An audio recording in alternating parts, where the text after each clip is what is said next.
They served their country during the Cold War under a cloak of secrecy at the Nevada test site, but now these veterans fighting deadly illnesses are asking for help the same as any other veteran. We truly did the cool kids stuff at the cool kids place, playing with the cool kids toys.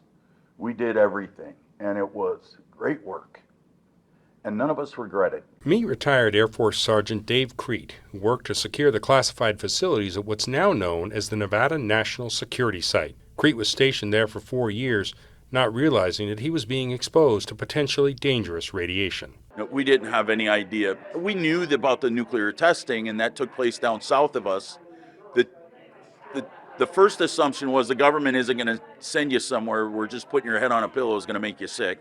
Now, facing a long list of health problems, Crete faces a bureaucracy that doesn't recognize his illnesses as service-related because what he did was officially classified. That's why Congresswoman Susie Lee and other members of Nevada's congressional delegation are backing a bill that would provide benefits to everyone who worked at the testing site between 1972 and 2005. Under the bill, illnesses would be presumed to have been caused by exposure to radiation and other toxic materials.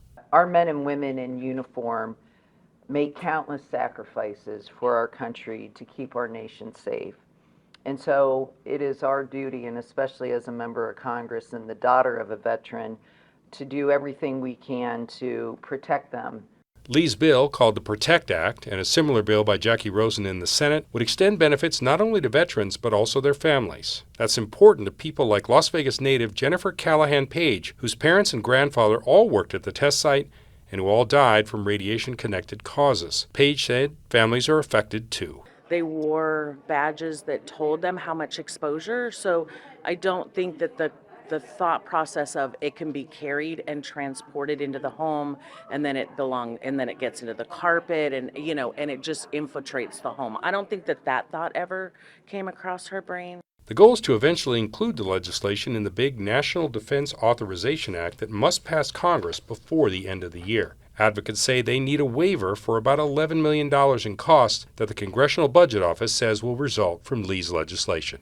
The bill now has to pass Congress before these veterans will learn if they get the help that they desperately need. Reporting at the Atomic Testing Museum, I'm Steve Sebelius.